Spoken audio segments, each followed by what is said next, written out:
Thank you, everyone, for coming today. I'm thrilled to be with all these wonderful writers. We're going to be talking about, I hope, an interesting subject about the relationship between the United States and China, and thinking about that under the paradigm sort of a second Cold War, and whether that is a helpful or not helpful way of looking at that relationship. Let me just tell you briefly about the people up here. Nisreen Malik is a columnist at The Guardian and the author of the book We Need New Stories, and it's great to have her here. Ece Temel-Karan is also a writer, a Turkish novelist and journalist, and it's wonderful to have her here. Mohsin Hamid, Pakistani novelist and the author of many books, Exit West, The Reluctant Fundamentalist, Moth Smoke, and it's wonderful to have him here. And Anne Applebaum, a historian of the Soviet Union and the Cold War, and a writer at The Atlantic, and her books include Gulag and Iron Curtain, so it's great to have you here, Anne. And when we're done, you should get note cards at some point today, some point in the next hour. And if you have any questions, you can pass them to the end of the aisle, and we'll read those for the last half hour of the event. Nisreen, I want to just start with you. Tell me what you think of this idea of Cold War 2.0, or a second Cold War with China, and specifically to how it might look to people who are not in the United States or China, and how you think about that idea as we embark on this relationship with China, which seems to have gotten more intense in the last decade. Thank you for the kind introduction, and I'm so happy to see so many of you here today, particularly now this is our last event, so very excited to have you all here. The first thing I would say is that even the definition of Cold War, or even calling it a war in itself, is a view from somewhere, quite specific. I come from Sudan, so I have a kind of African perspective on the Chinese-US relationship, and the difference between the two and the way their influence has spread across the world and how that translates into support or backing for each party's agendas has been very different in Africa, where China has spent a huge amount of time, for good or for ill, in building strong infrastructure and strong cultural connections with the continent. I remember being about 8 or 9 years old, and members of the Chinese embassy coming in the kind of late 80s to schools to ask children to participate in cultural exchange with China. There was concerted attempts to have Chinese programs, TV programs, cultural programs initiated with Sudanese, Egyptian, kind of East African governments. And the difference between the engagement of China in the US with these sorts of countries has meant that sort of at our level, this is seen as a very urgent and very pressing crisis. But where there are economic interests from which China particularly draws a lot of influence, a lot of capital, those areas do not see it like that. They just see China as a sort of benign partner in a lot of economic and cultural projects.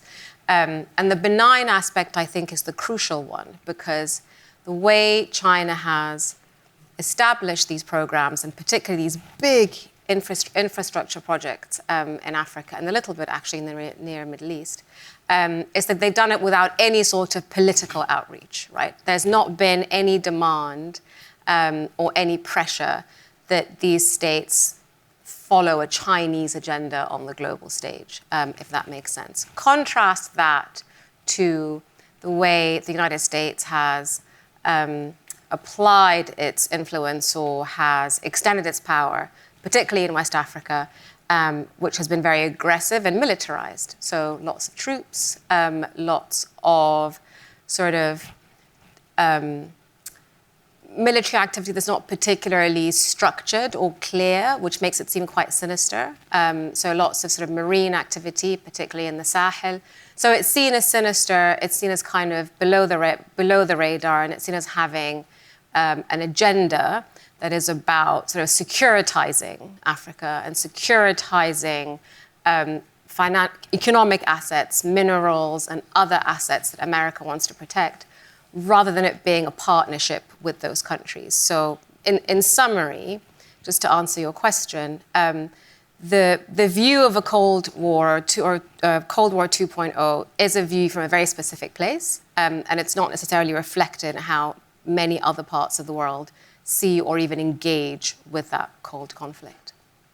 Ajay, how do you think about the question that I asked Nazreen? I want to return to China and Africa specifically later on, but I'm just curious how you think about it. Cold War. Yeah. I mean, like, the first one wasn't really cold for my part of the world, and for your part of the world as well. Our dictators were friends, actually, Pakistan and Turkish in 1980. So therefore, my generation of kids know this Pakistani song that goes "Jive Jive Jive Pakistan." It wasn't very cold because, you know, we grew up in this. Well, I am a fruit of that Cold War in a way, because leftists, progressives, and this means the most educated population, part of the population, was either exiled, tortured, killed, imprisoned. They lost their jobs, they lost their families. So it was pretty heated for a big part of the population, Cold War I. So now I think it's going to be heated in another way, maybe not necessarily for United States, but like, you know, for Ukraine, for instance. The previous panel was quite interesting in that sense. There was this talk of how neoliberalism was the triumphant ideology, but now it is kind of coming to an end. So we have to turn to the rest of the world and, you know, take the leadership to change this situation and so on. Well, the first time they took the leadership, which was Cold War, during the Cold War, there were many military coups in my part of the world, one of them being Turkish military coup in 1980. And it was done to turn the economic system of the country to neoliberalism, to free market economy and so on, because there was this massive labor movement. So in order to oppress it, there should have been a coup, which at the end of the day happened with CIA's support. And now, you know, it is kind of interesting to listen to these views, like, you know, oh, actually we fucked up that time, and now we're going to take the leadership again, and we're going to be very, very amazing at this job. It sounded to me like that, the previous panel, so I wanted to pick up on that a little bit. So yeah, this is what I wanted to say. Mohsen? So I think that I mean, my own personal sense is that you know, a new Cold War would be a complete disaster for the world. We have enough challenges without, you know, spending our energy trying to destroy each other. I also think, like Etche, you know, I grew up, at least partially, next to one of the great battlegrounds of the last Cold War, in Pakistan, next to Afghanistan.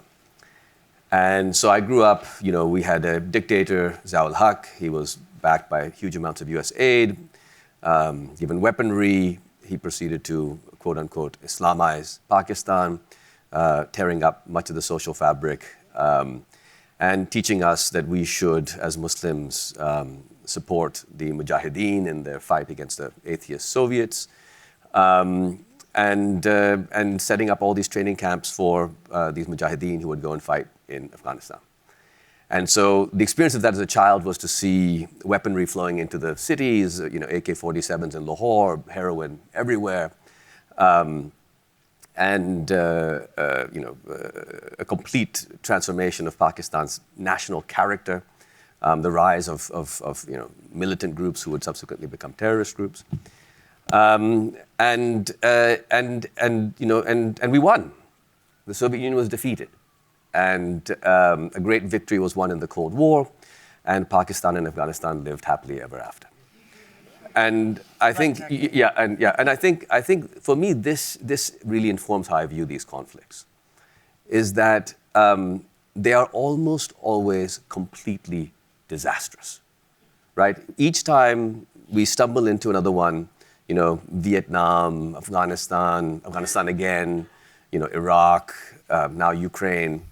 The moral argument is almost always persuasive. What are the Soviets doing in Afghanistan? Saddam is a bad guy. You know, the Chinese, you know, are autocratic, and Taiwan is a democracy.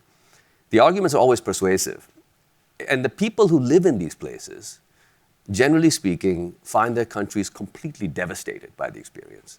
America tires of the exercise, winds up abandoning the region or the place, and we have a sort of disaster. So I think that informs my sense of the desirability of this sort of thing.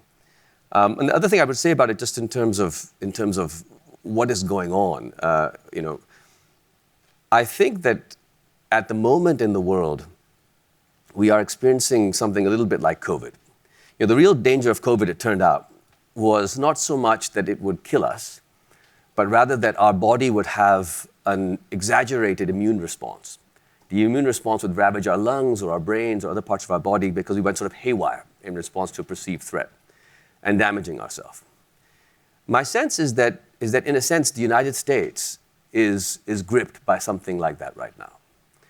The United States policy establishment looks around the world, sees all these threats, and is gearing up to respond to these threats in a way that I think will be devastating for the body of the world, really. And so, as this conversation progresses, for me, how do we not do that becomes very important. And I won't go on, but in a nutshell, I think being skeptical of the degree to which we consider other countries to be our adversaries, inherently adversarial. As a Pakistani, to look at India, be aware of the sort of fascistic rise of the Modi government, but also recognize that within India there's a huge population of people with whom one can cooperate, collaborate, etc. Similarly for the US.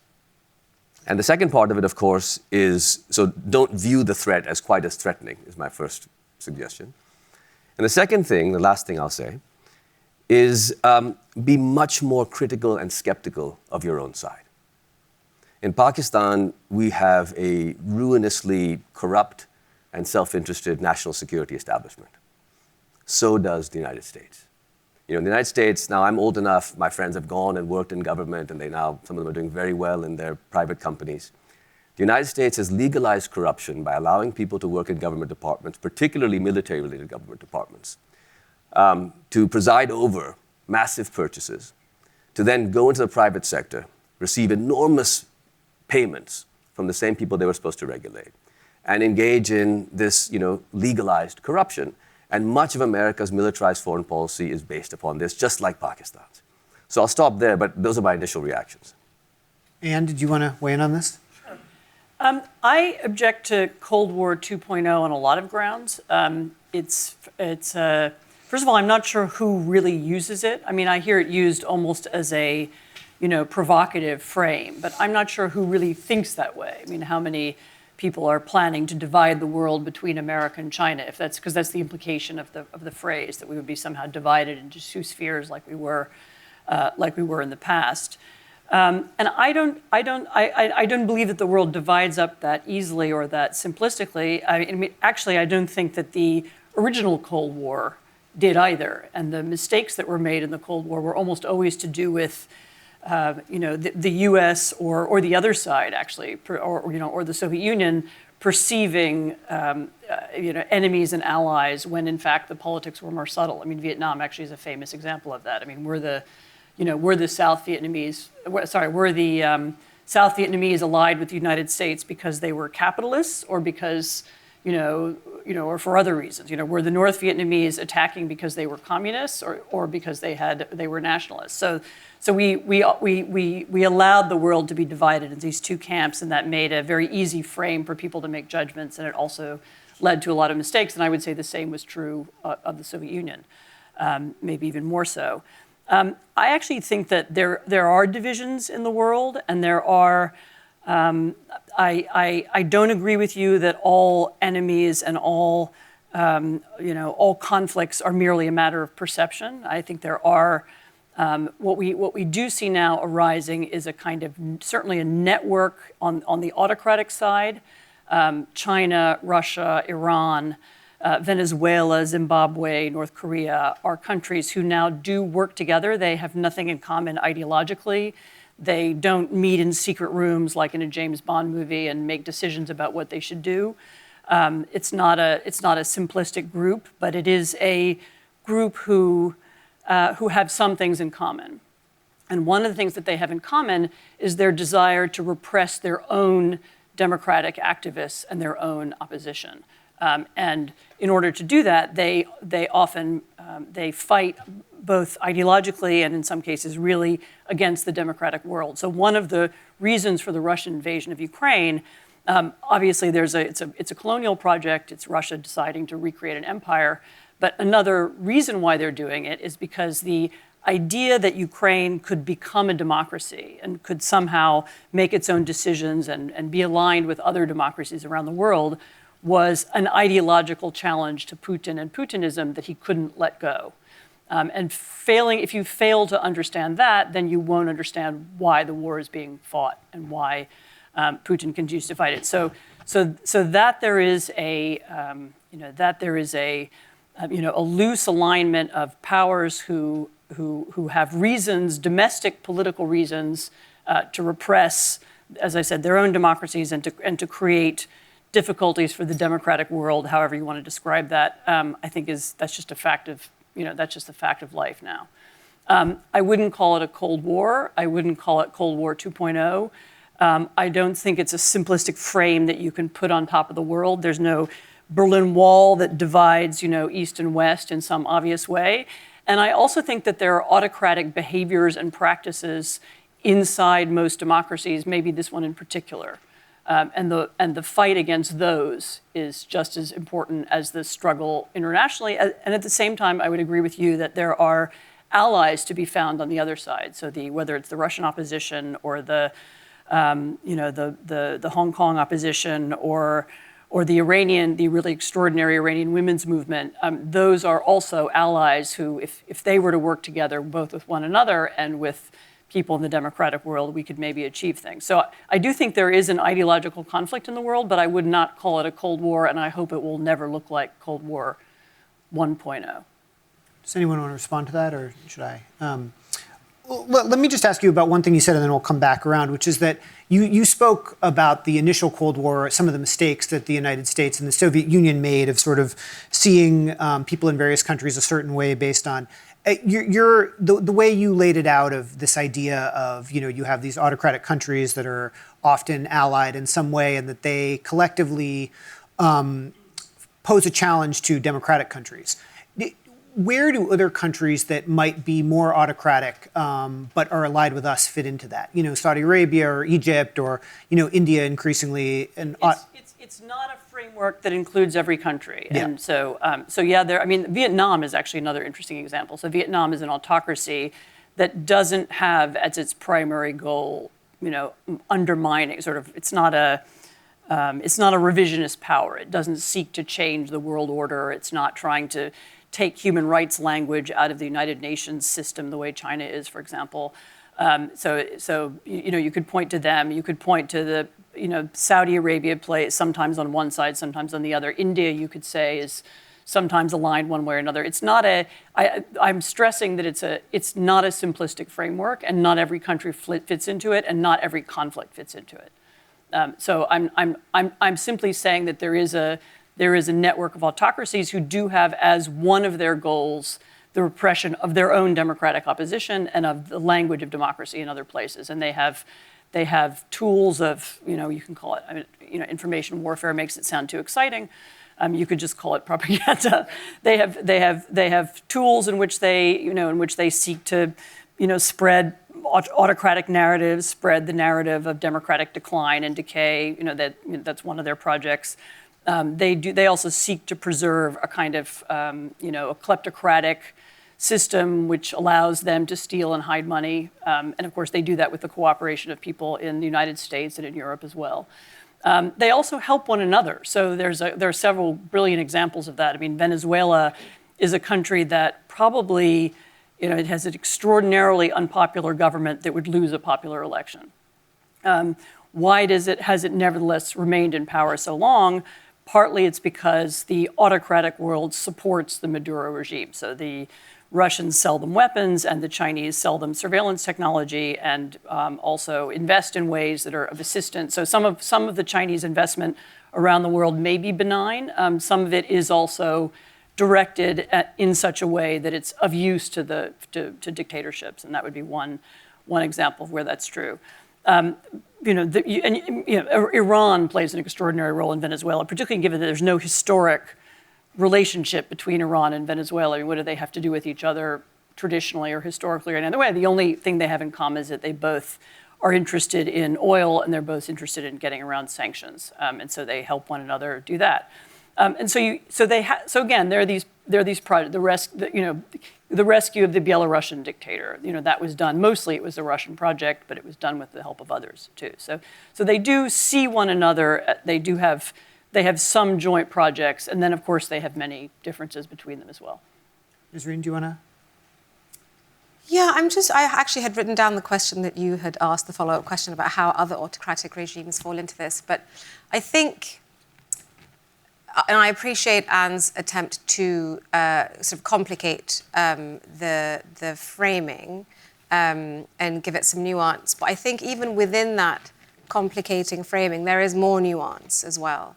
I think I'm just struggling to get my head around the uniformity of these actors' motivations, right? That they are. No. I'm saying that they have a group interest and that it's all related to either advancing their own agenda or oppressing their own people. But there's also, and I'll speak about Iran in particular in this instance, that there's also a kind of regional context to it as well.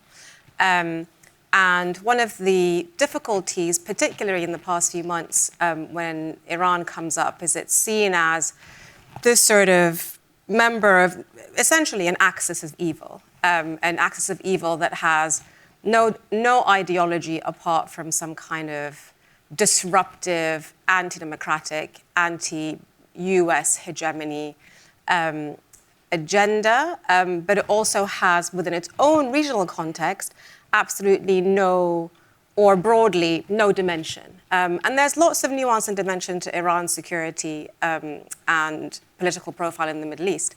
It is a country that, sure, locks into other countries' interests, such as Venezuela, and maybe have some broad interest in terms of opposing the US, that lock into or interlock with the US and with China.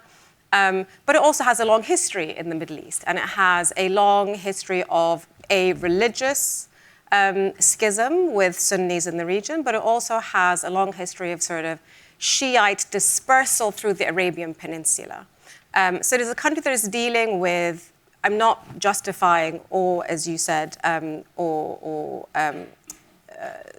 giving it a sort of benign motivation, but just trying to give some color as to how the motivations of these countries may manifest broadly as a sort of anti-democratic, anti-US, anti-Western force, but actually, and I'll just using the example of Iran, is a representative and is a interlocutor in a region with a Shiite population in many different countries that have collapsed systems themselves.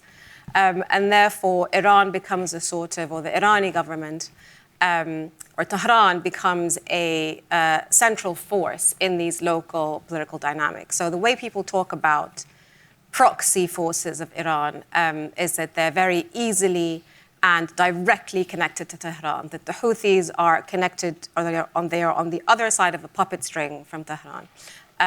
Or even other small terrorist networks in the region as well. But it's not that straightforward. There are influences and desires that marginalized Shiite forces in the region and political forces in the region would like to impose or equalize. And Tehran and Iran is kind of the central force behind that. So the point I'm trying to make is that even within that complexity, there is even more complexity. That means that it is, I think, we should hesitate a little bit to categorize places or countries like Iran as purely or even primarily acting from an agenda of democratic suppression and imperial or sort of US hegemony resistance.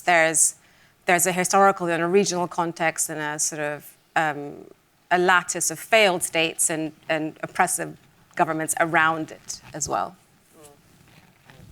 Let me just ask something a little bit separate from this conversation, which is both of you, Ajay and Mohsen, talked about during the Cold War coming from countries where U.S. policy, Cold War policy, was imposed in some way by unelected leaders, by coups, by these things that you both discussed. And obviously that was a huge part of the Cold War. The Cold War also, especially in Europe, was something that many free democratic countries wanted United States support in during. And we see that also with any sort of possible conflict with China, that there's all kinds of things going on in Africa and Latin America and through much of the world. But there is also countries in East Asia, Japan, South Korea, democratic countries that seem to want to draw closer to the United States, in part because of fear of China, a fear of an aggressive China. And I think most people would say that the most successful aspect of U.S. Cold War policy was various policies in Europe at different times during the Cold War. And so I'm wondering how to sort of think about that, how to separate out, if we should separate it out, democratic countries who want the support, the help of the United States from these aspects of the Cold War that you guys so eloquently talked about were so painful for your countries. First of all, there is this word democracy that has been used as a token, like a signal in these conversations when we are talking real politics, those countries are democratic. That's why U.S. wanted to, protect democracy against Putin and this and that. And then there is this, and is brilliant in that sense, there's this very nuanced and complicated frame and so on. But then I have to make this point. Can we all get real, please? Right before Putin attacked Ukraine, Zelensky was just a joke. He's now an amazing, extraordinary world leader, and he's doing amazingly, really. I mean, I am stunned. But he was a comedian, and his election was the pinnacle of cynicism about democracy, an American way of democracy, if you will. Sorry. And why was his election a pinnacle of cynicism? He was elected with some huge percentage of the vote. exactly, he was a comedian. He wasn't even a politician. But he ran a political campaign, and he was very popular. And people laughed and elected him. And then he became an amazing leader, but then... Well, I was there, and it wasn't, I don't think people were laughing, actually. I mean, you can have different views about what he was doing or how he ran his campaign, but I think he had a very specific set of points. He was seeking to appeal to a particular population, mostly lower middle class Ukrainians, especially from the south and the east, and he had a constituency and he won. I mean, you might not like him or think that he was a good person, but it's not me liking him or not. But then anyway. Let's keep on with this democracy thing. You said after during the Cold War, Europe has received this help from the United States, which was actually, you mean the Marshall Plan, I think, right? Yeah, there were a lot of aspects of United States support for Western Europe during the Cold War. It came with a price. That's the thing. I think Marshall Plan, when Marshall Aid was brought to Europe, which was a very much needed help at the time after the Second World War. It came with a political price as well. I mean, get rid of the leftist elements in your politics, and then here's your much needed help. So, this democracy, that it's also all natural that my part of the world, when they hear democracy from Washington, we're bringing democracy to the other part of the world. Of course, they're kind of cynical about it. They're not trusting it anymore, or for obvious historical reasons. This is the last panel, and I'm a bit tired, so I'll stop it here. Please, Muhsin, go on. I think I don't really believe in this democracy-autocracy distinction. Among the democracies that are being enlisted to contest with China is India, a country which is rapidly becoming less democratic. And in fact, the population of India is more than all the other countries in this alliance of democracies put together. If we are concerned about the number of people who live in democracy in the world, and if we look at the effects of the current alliance, I think what we see is that the alliance against China is causing America to do precisely the same thing it did in Pakistan in the 1980s, which is to pick an unsavory partner who is destroying the social fabric of his own country, in the service of this greater goal of fighting the enemy of the day. But I don't want to go too much into this autocracy versus democracy. I don't necessarily agree with this framing or with the idea of the Russian desire to reestablish an empire or the Chinese desire to do, etc. I'd like to focus for a minute on the United States. And I think perhaps the most useful thing I can do on this panel is to say that it is worth questioning for those who live here the assumption that the United States is fundamentally benign. How do we come to this assumption? Was the United States benign in Iraq? Was the United States benign in Afghanistan? Was the United States benign in the original Afghanistan situation? Was it benign in its interventions in Pakistan and Turkey and all over the world, Mossadegh, Iran? I mean, we sort of pretend that, well, America made mistakes in the past, but now we are good. We would never do a coup against a guy like Mossadegh today. That's just not who we are. We've learned our lessons. But the sad truth for me is that America hasn't learned its lessons. And in fact, now that my friends are old enough to serve in government positions, and I grew up with these people, and I'm in my 50s, and I went to Princeton and Harvard, and so I know folks who are serving. There is a kind of theoretical obsession that is utterly devoid from lived experience, which informs so much of American foreign policy and economic policy. I was a McKinsey consultant for some years. And as a McKinsey consultant, you had these ideas, you'd go into these companies, you'd come up with, better ways of running them. And I enjoyed the experience there. I left it, became a novelist, other things with my life. But I've probably learned more about business advising my wife as she runs her small restaurant in Pakistan than I did in all my time as a McKinsey consultant. In McKinsey, I learned theory, but the reality of things is quite different. Now, the reason why I say that it's worth questioning whether America is benign is because historically, America hasn't been. It hasn't been essentially a malevolent actor.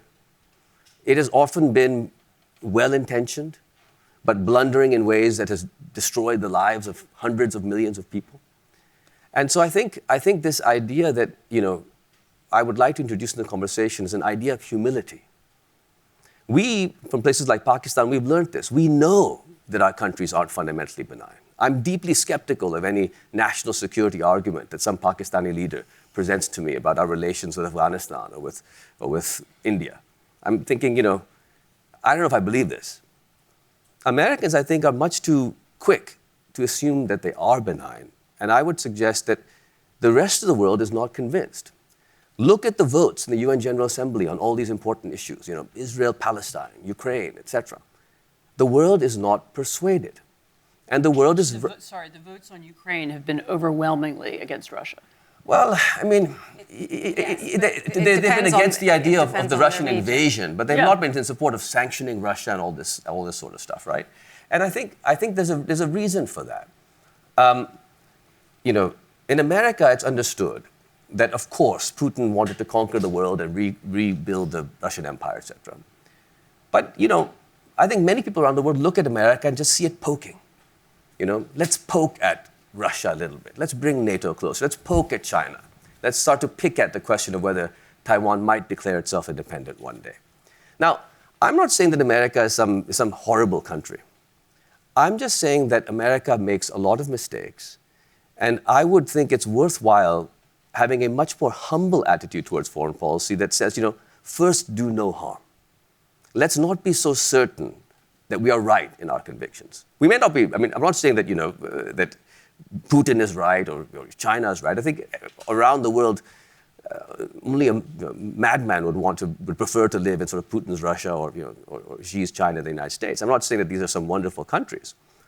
But when I come to America and I hear Americans talk about these sorts of issues of foreign policy, I'm baffled by the series of disasters that America has presided over, and yet the complete conviction that this one will be different.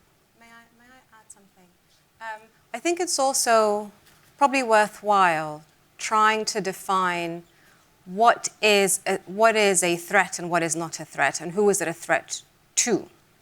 And to frame certain enemies as uniquely threatening to the world order or to democracy it's worth stopping there and asking, does that mean that they are threatening to American security and economic interests, or American and European security and economic interests, rather than some sort of abstract values that everyone aligns to? Because if it is because they're expansionist, America has expansionist allies. If it's because they're ideological or pretend to be ideological, America has allies that are extremely ideological and actually at odds with American ideology. Is it because they have no democracies? Well, we know that America is, very close to many undemocratic regimes. Is it because they're ethnically supremacist?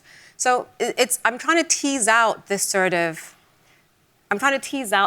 moral and value basis upon which we should view these threats, Cold War or no Cold War, as uniquely threatening to something essential and stabilizing in the world today. And you'll see these contradictions. So America, there was a vote in the United Nations, and when Russia invaded Ukraine, there was lots of condemnation of it, sanctions and money laundering laws. But then you have these weird anomalies which show you that this is actually an interlocking lattice of interests that align with America's or do not, because one of the largest Russian money laundering operations in the world is one of America's closest allies, which is the United Arab Emirates.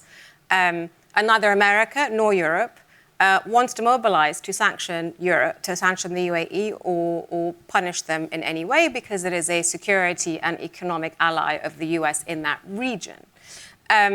So I think maybe it's worth stepping back, and sure, we're all alarmed by expansionist regimes and regimes that use social media and propaganda to undermine elections and democratic enterprises across the world.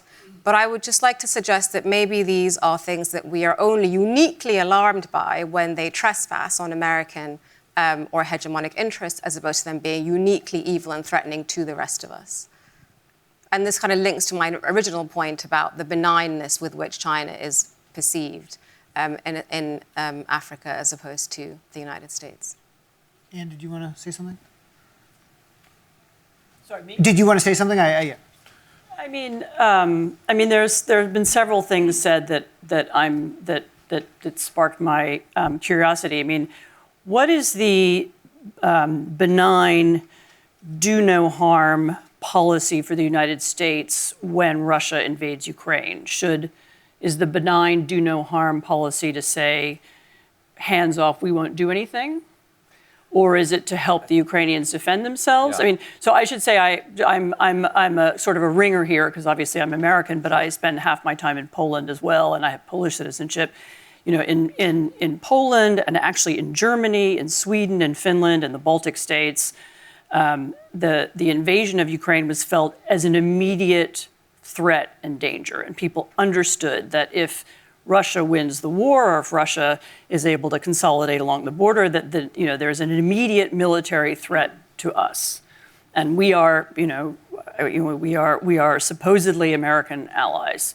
So this is your Cold War scenario. So we had, you have a number of countries that wanted very much for the United States to help Ukraine, not to intervene in Ukraine, not to run the war, not to fight. At least, hopefully we won't get to that, but they did want them to help. So what is the benign, humble, do no harm attitude? Should they have said, hands off, we're not touching this conflict, you guys work it out? What are you saying there? So what I'm saying is, I think this is a very... And by the way, there's quite a lot of humility in this city, and there's a lot of people who don't think we should do anything. So I don't think we live anymore, if we ever did, in the United States, where unanimously everybody is in favor of intervening everywhere, and there's a lot of passion for going to war. I think actually, on the contrary, we live in a very different moment. I think that, just to sort of play back, since we're sort of here, some of us from other countries sort of playing back to America, how America's perceived. I think the statement that there's a lot of humility in this city as it conducts its policy with the world would be, it's a statement that would be regarded as almost preposterous on much of the planet. That Washington, D.C. has a humble attitude towards how it deals with the world. How many Washingtonians do you know? It's not about Washingtonians, it's about the effect of the policies. Everybody in this room may be humble, except for me. but I'm a novelist. But you know, I think that for me the question is this thing of what should America do. The What's the benign policy? Yeah. So the first humble thing to do is don't start the clock on the day that's most convenient to start the clock. Don't start on October 7th and say that now what should Israel do? You know, they have been attacked. 12 people have been massacred. Okay, let's stick to Ukraine since I asked about Ukraine. I am. Right. Let me just. I'm going to follow your entire. I'm going to respond properly to your argument. But to respond, I'd like to just have 2 seconds. The Russian invasion didn't come from nowhere. No. February 2022 was not the start. And leaving aside what I might think of it, if you think of what George Kennan thought about it, what many other Americans thought about it, it was the question of, is the movement of NATO closer and closer to the border of Russia likely to make these countries and the United States more secure or less? It made them incredibly secure for 30 years. No, great, Yes. great. Now, the question is, we can look at this in one of 2 ways. Some would say it was a good idea, some would say it was not. We can't resolve that debate in this context, which was it a good idea or not. I would look at it really from the standpoint of what happened to Ukraine. Let us say that America was correct in saying that Ukraine should be a member of NATO.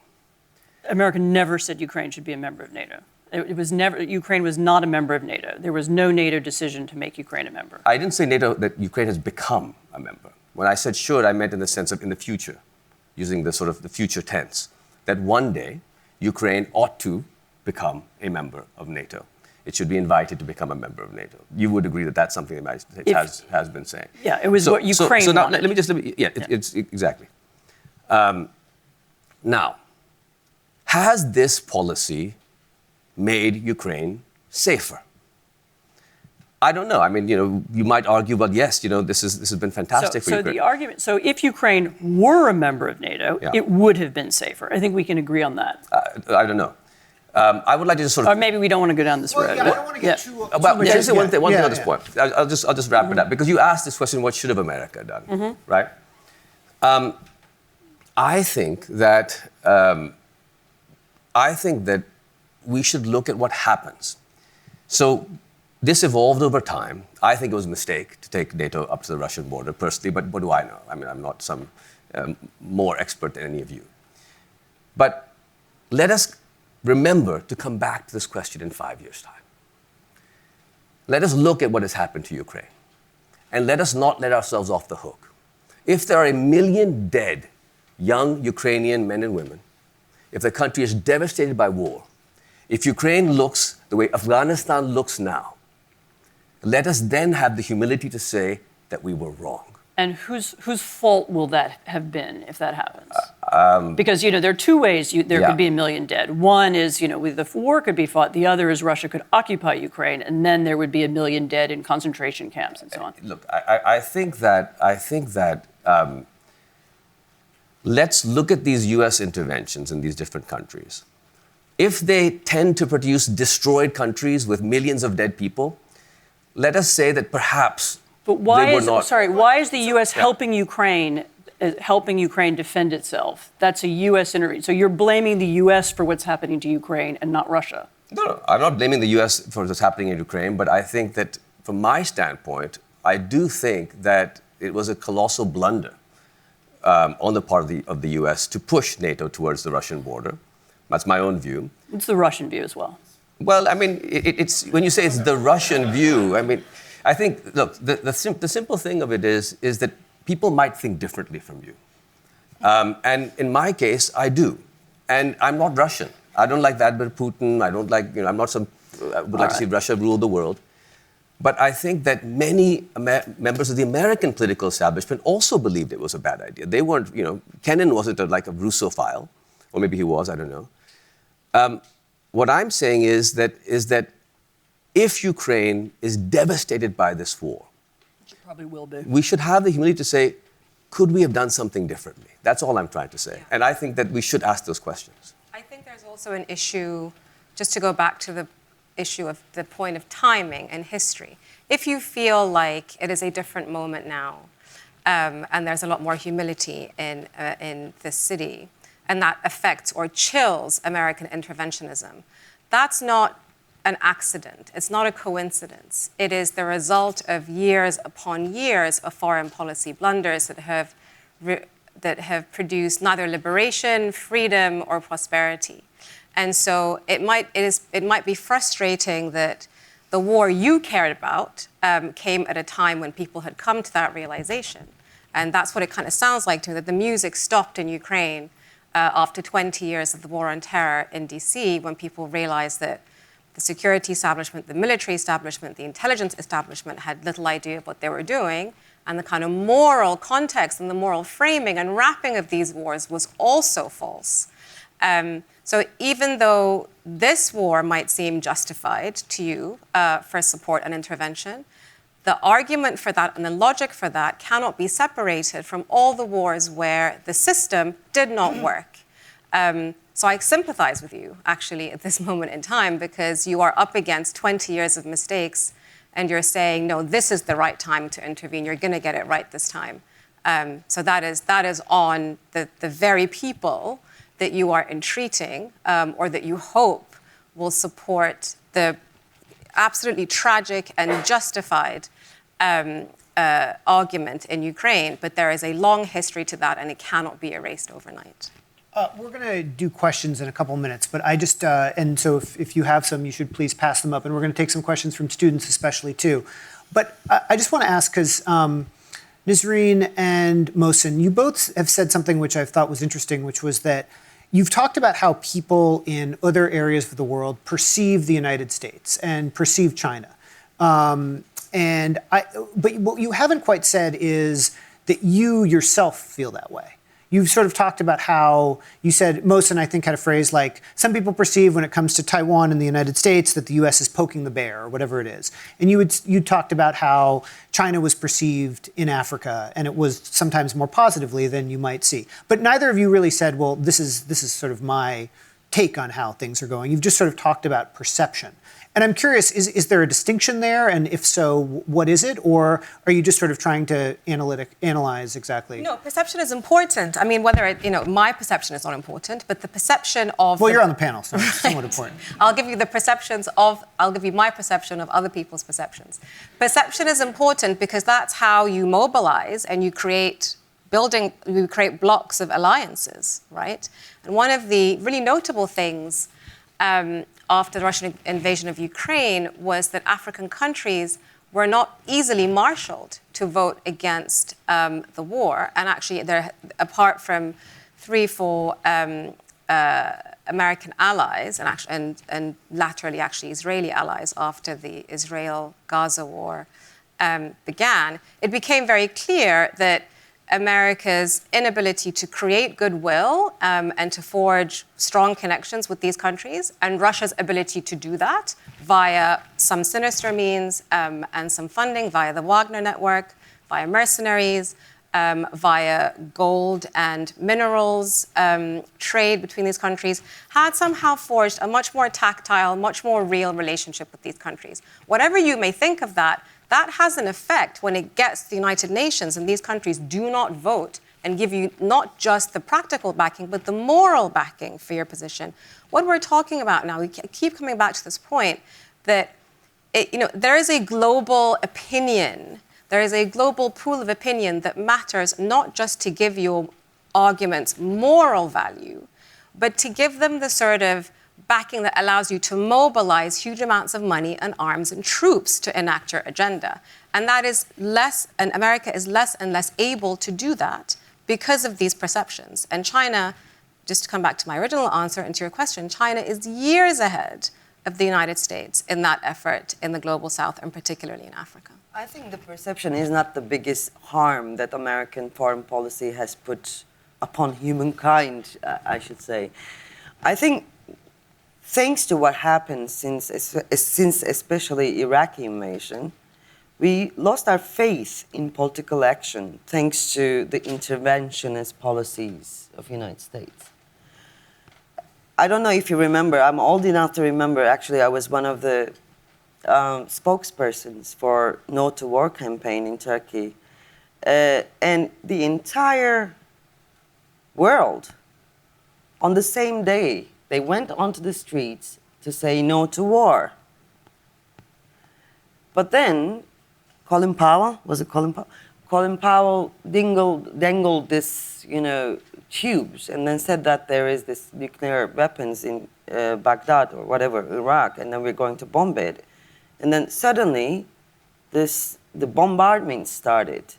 And then all those people, it's a generation of people actually, if you look at it from a certain perspective, a generation of people lost its faith in United Nations, or the remnant of the faith, let's say. So what happened there? Like, this is after the Cold War. There was no Cold War then. What happened there? What happened was, like, we as humanity, since the Second World War, put together a system, and we decided to be more humane, more dignified, and this and that, more just, more, law-abiding. And then humanity's, all that, work, suddenly, few fluids dangling, and then it's gone. So this actually broke people. Now, we're talking about Ukraine. Yanis Varoufakis, Jeremy Corbyn, and we were in Athens, and we did the Athens Declaration right after Russia started the war and said that we want peace, and so on and so forth. And to be honest, it was like a joke. I mean, nobody took it seriously. And this is Jeremy Corbyn, this is Yanis Varoufakis, and I am nothing. I am the cute face in that picture. So how did we come to this? This conversation? No, how did we come from entire world going onto the streets wanting peace to this situation where there was, I don't know if you remember, there was nobody almost saying no to war or let's make peace. And everybody who were supposed to say no to war were actually siding with, U.S. policy mainly, and saying that let's kill Putin, let's kill more Russian soldiers, and so on and so forth. So, we're talking about what Cold War did to the world, or what a second Cold War can do to the world. The first one, I think, ruined the faith in humanity on a global scale. I find it really interesting inspiring and important what American people and American youth is doing today, because what they are doing is actually wanting peace for everybody and wanting dignity for everybody.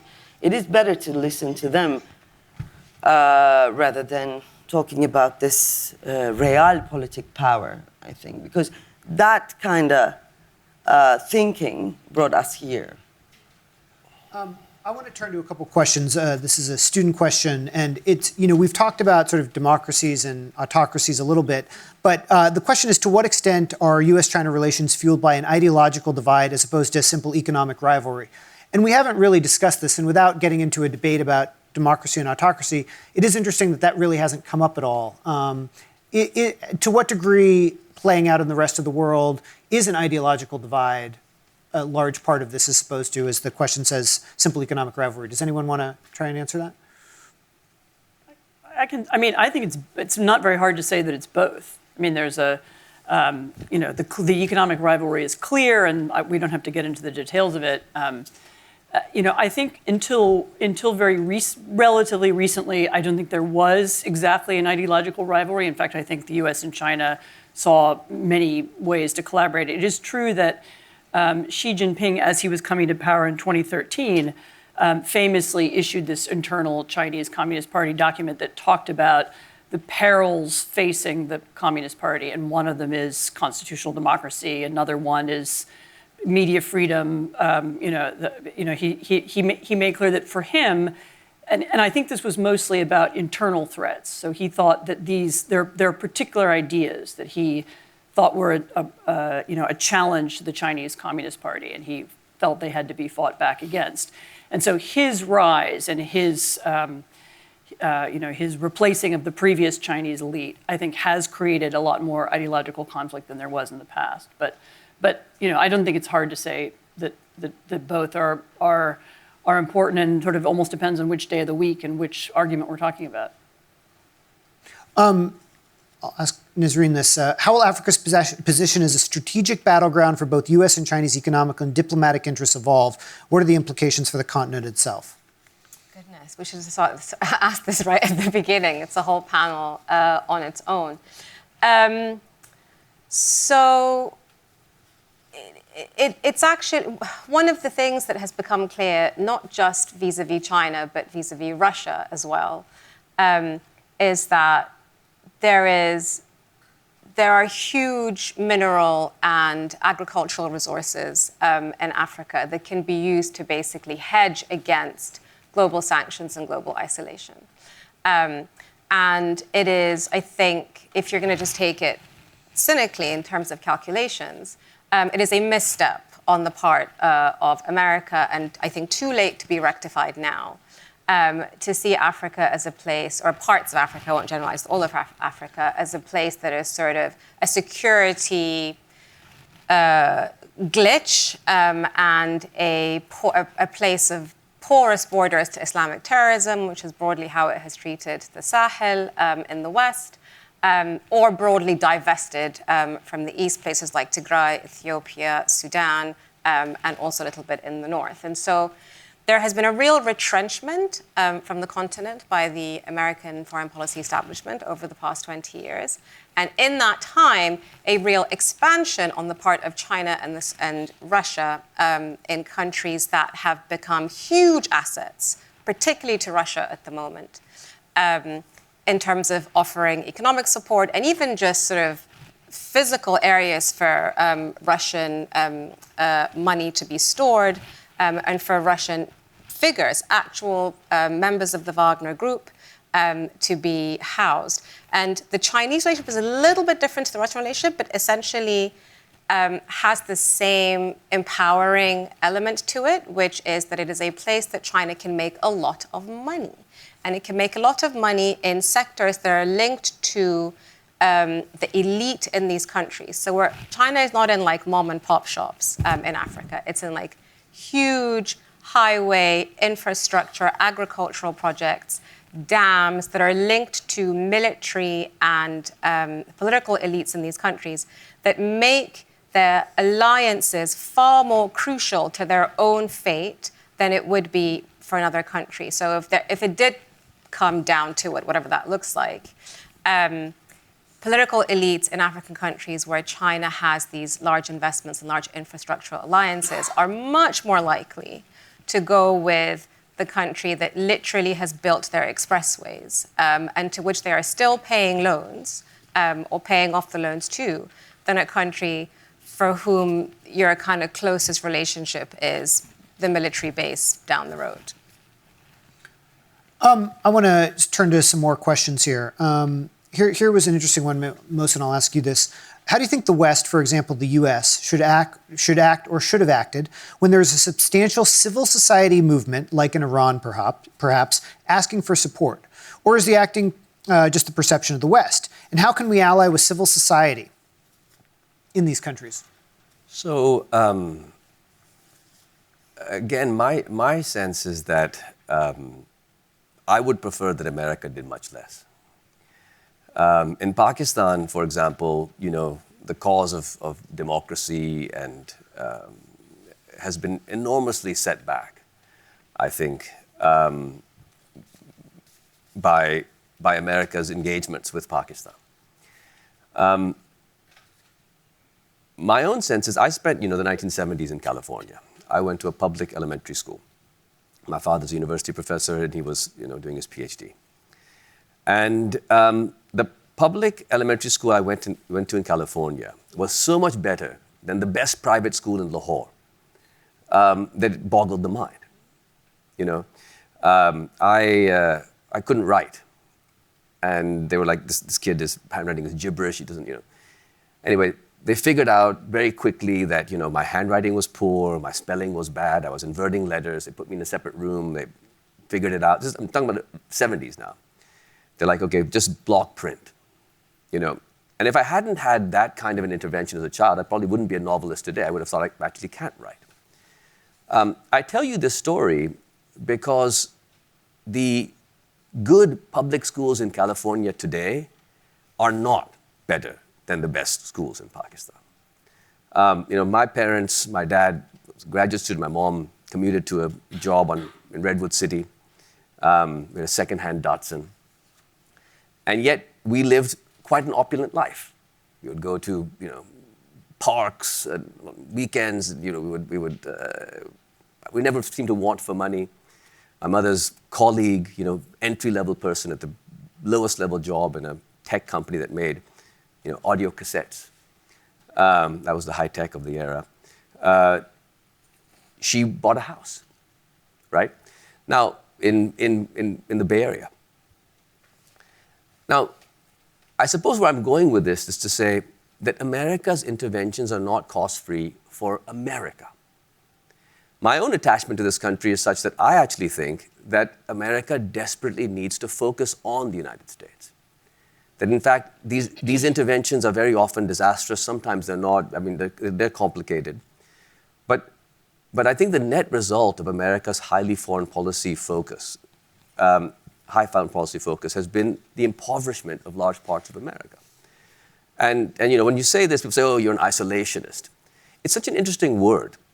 If America were to conduct itself in the way that almost every other country on planet Earth conducts itself, which is primarily concerned about itself with some interventions abroad, that's not isolationist. That is how countries are. The only country that isn't like that, a couple of countries maybe, but the large country that's most not like that is the United States. And so I would say that in a lot of these interventions, where I come at on this is, we don't know if the intervention is going to be for good or ill. I think almost always they are made for the best of intentions. I believe that the best of intentions are why America went into Iraq, Afghanistan, Ukraine. I'm not saying that there were bad intentions. I think that the results are often disastrous. But I think if we were instead to take those resources and put them into this country, America would be such a more powerful force for good in the world because it itself would have a more stable democracy, a more empowered working class, less of these turmoils. And the last thing I'll say about this is, when I went to law school, I wasn't a U.S. citizen, so I had to have my loans, co-signed by an American. My dad's friend Blake from his California days, he hadn't seen me in a decade, co-signed $100,000 of law school loans in the 1990s. Blake volunteered to serve in the 1960s in the U.S. Army. Met my dad in the early 70s. It was Vietnam. He didn't go to Vietnam, but he was, somebody who volunteered to serve when the Vietnam War was going on. He later thought the war was a mistake. He would pick me up at the airport, drive me down to Stanford to give lectures, and he would talk about how it was so strange that a war was happening right now. Afghanistan and Iraq were being, underway, and it looks like nothing is going on. There's no protest, there's no nothing. America's at war, but it doesn't affect anybody. Now, what I want to just conclude with is saying, but it did affect people. It affected the families of the service members who went and fought in Iraq and Afghanistan, leaving aside the foreigners, who lost friends, who suffered unbelievable trauma, who came back and asked, why did we go and fight these wars? And who said, the elite of this country has no concern for our interests. They don't care about us. We don't believe in this system. We reject this, which gave rise, I think, to a political movement that we're seeing now today, which manifests itself in phenomena like the Trump phenomena, et cetera. So I guess what I'm trying to say is, if we don't know how successful these interventions are, and we have a choice of putting these resources into the American people, I would say put it in the American people. And I think America would be a much more productive force in the world if it were to do so.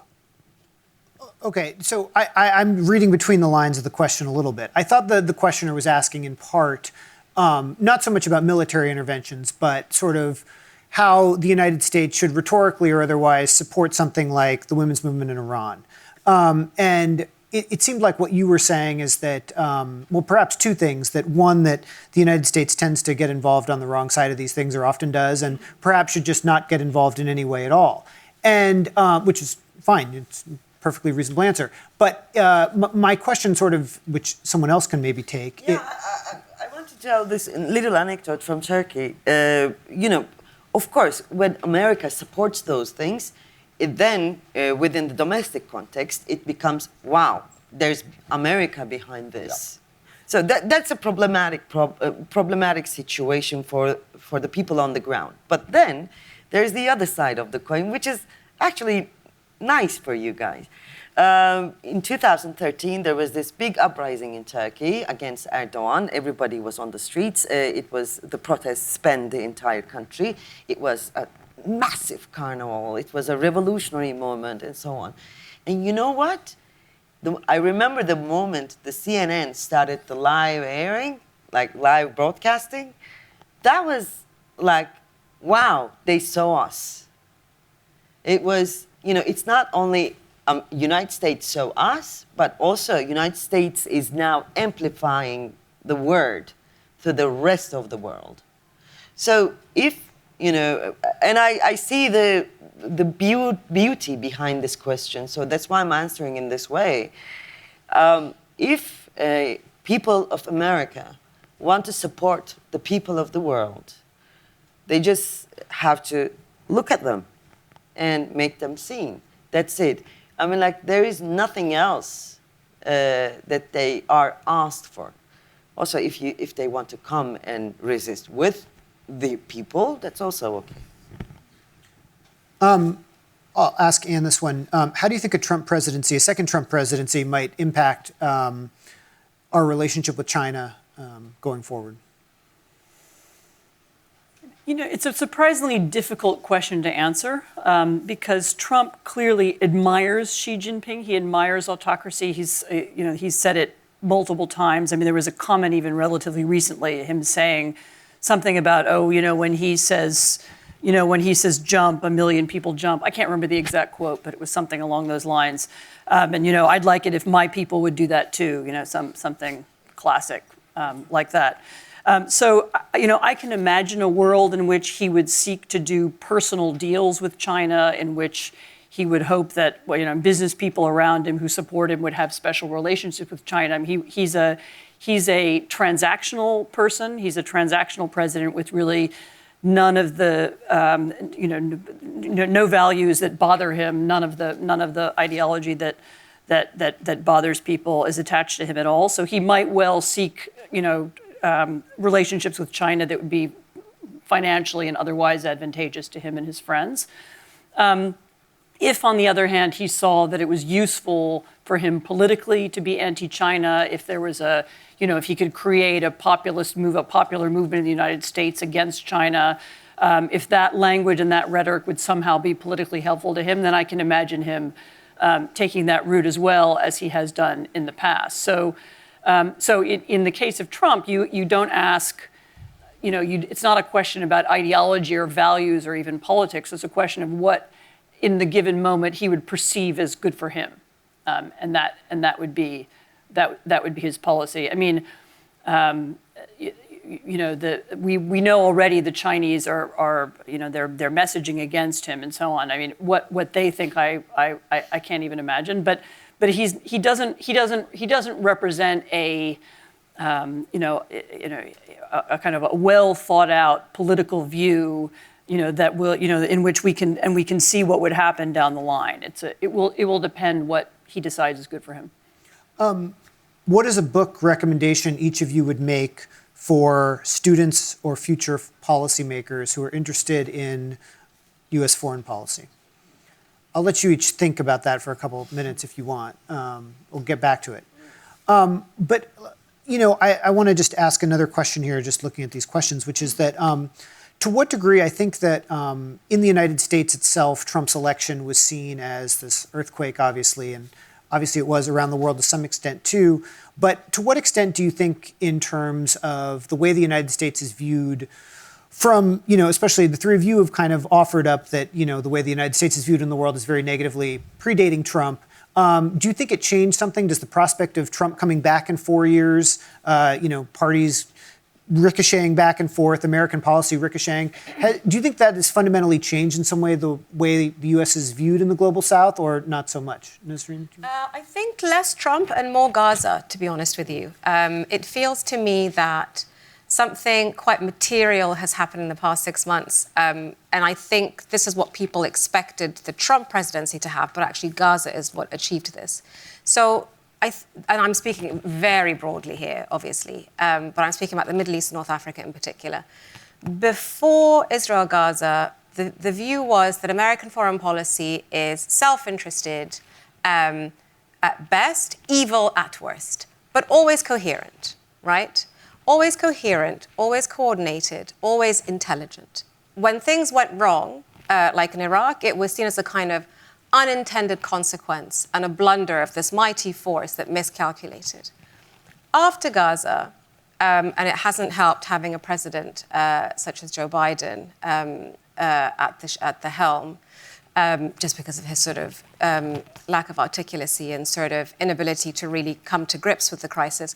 After Gaza, the perception is that America does not know what it's doing, which is altogether far more dangerous, I think, because you can respect an interlocutor that you disagree with, but you think has a huge amount of intelligence, whatever that intelligence is. But after Gaza, it is seen as inherently contradictory, unable to pursue the main thing that American foreign policy touts as its differentiating asset with it, which is its desire to create stability, security, and peace. It has not been able to deliver peace. It's not been able to deliver security. It's not been able to marshal its ally, Israel, to a peaceful resolution. That is very undermining of America's power. And it has not been able even to articulate a coherent moral framing for what is happening. So the perception has changed to one of sort of grudging, not respect, but understanding that this is a powerful country and it needs to do what it needs to do to maintain its power and its interest to, you have so much power, but there's something crumbling about it, something slightly last days of empire about it all, because the logic of this power seems not to hold in this particular instance. So there is a sort of disrespect, mockery, and a kind of emperor's new clothes type perception that I'm sensing in the Middle East, North Africa now. Netanyahu is playing the big puppet kind of, this is the general perception. Yeah, it's at least my part of the world, I know that. Like, United States, I'm like, they don't know what they're doing, so Netanyahu is actually telling them what to do. This is the perception for sure, in Turkey and several other Middle Eastern countries. It's incredible. I mean, I would agree with what you said. I think, nothing has been quite like this.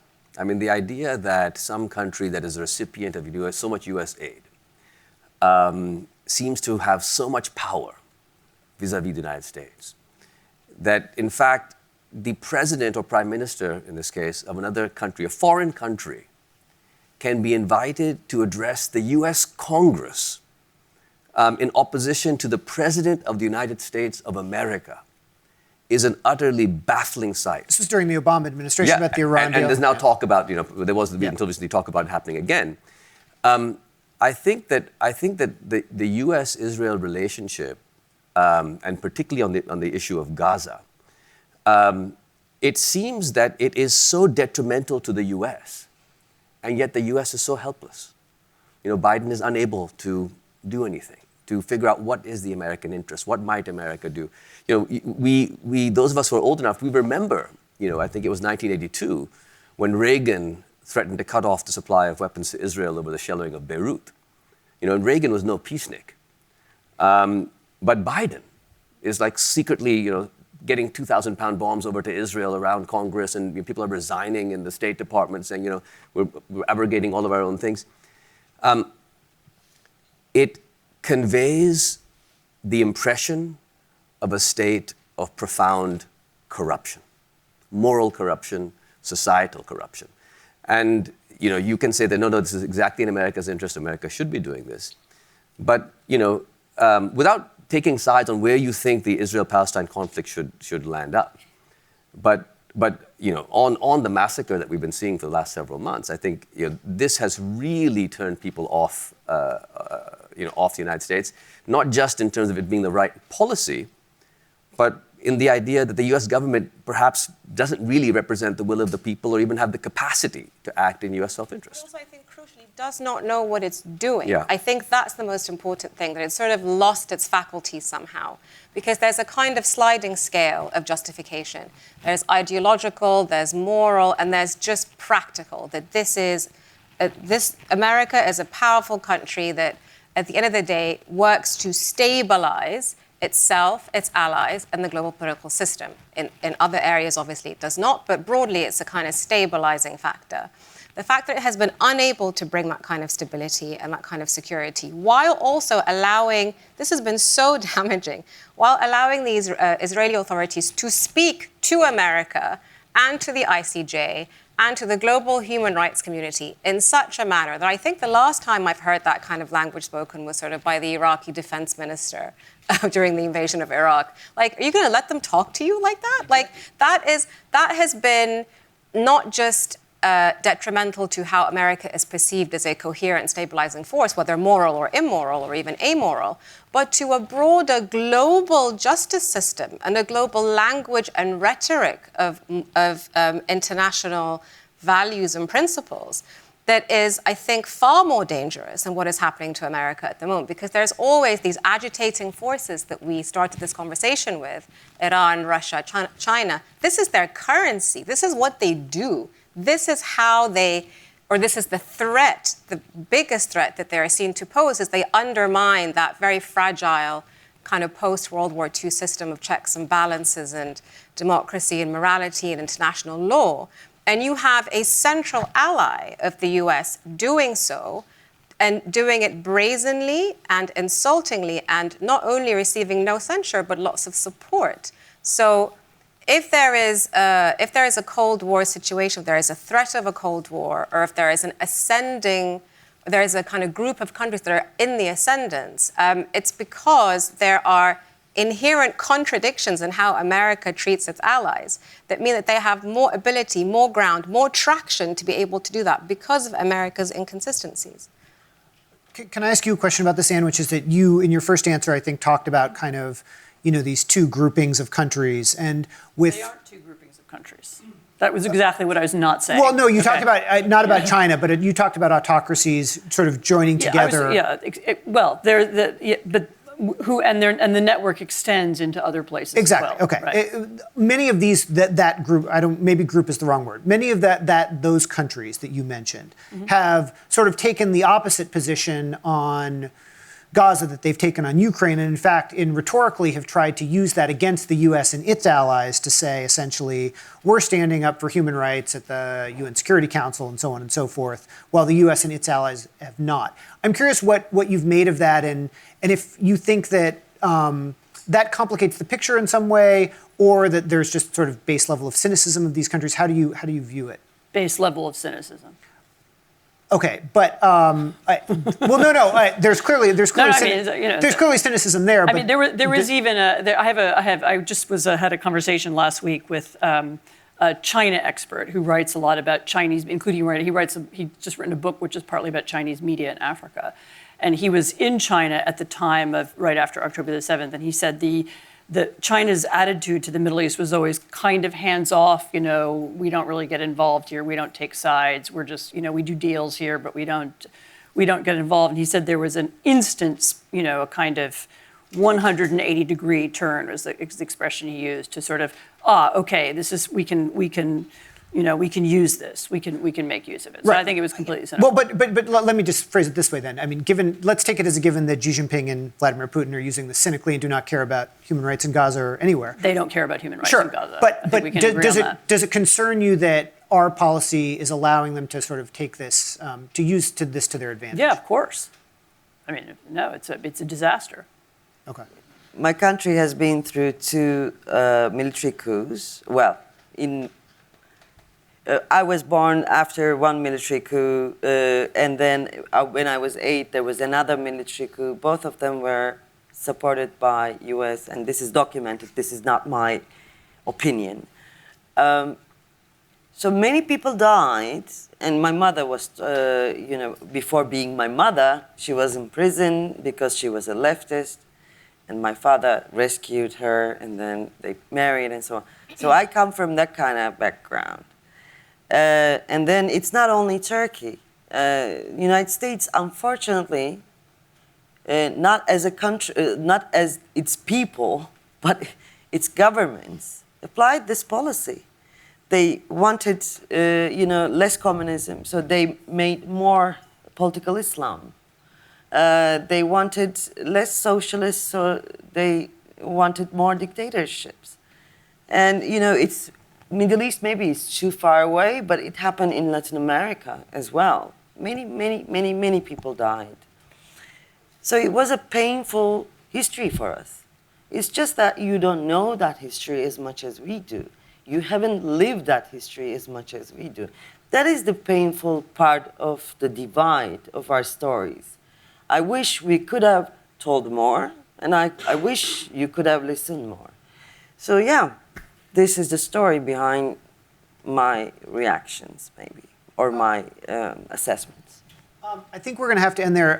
In a couple minutes, Tom and Pankaj Mishra and Nazreen are going to stick around for a couple reflections on the festival itself. But just before we go, did anyone come up with an answer to that question about a book for a young student to read? I have one. Okay. So it's 13 Days in September by Lawrence Wright, and it's a history of the Camp David Agreement.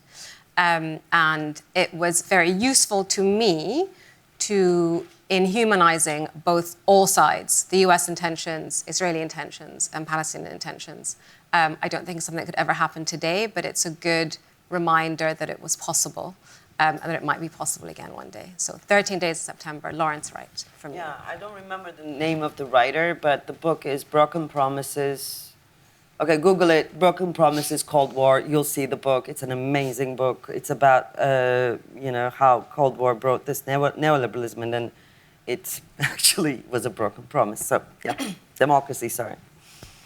I would suggest Beloved by Toni Morrison, not immediately a foreign policy text. I think what's incredible about that book is it looks at, in a sense, this horrific history of slavery, which took place in the democracy that was the United States, and reveals the absolutely inspiring capacity that can exist in US society to confront mistakes, to be self-critical, and to produce, truly transformative insights from that process. And I think, that kind of radical self-criticism and inspiration is really what I would most like to see in the US right now. I wrote a book about this. I wrote a novel about this, about 1980 military coup in Turkey. It's called The Time of Mute Swans. It was published in the United States.